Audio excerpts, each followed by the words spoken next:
So today's video regarding HP OfficeJet Pro 6978 all-in-one printer. So I'm going to show you how to do the Wi-Fi setup for this printer. So here you can use the office or home Wi-Fi network, and then you can use it with different devices for the printing and scanning. So I'll show you how to connect it with the Wi-Fi network. So first step is to switch on the printer. So press the power button. Now go to a display panel, and as you can see here, scroll down the top bar, click on the setting icon, click on network setup, click on wireless setting, and now you can click on wireless setup wizard.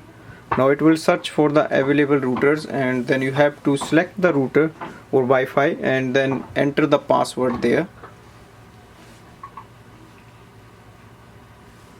So select the network, enter the password. So once you key in the password, press OK, and it will connect with the available wireless router, and then you can use it for the wireless purpose. Thanks for watching.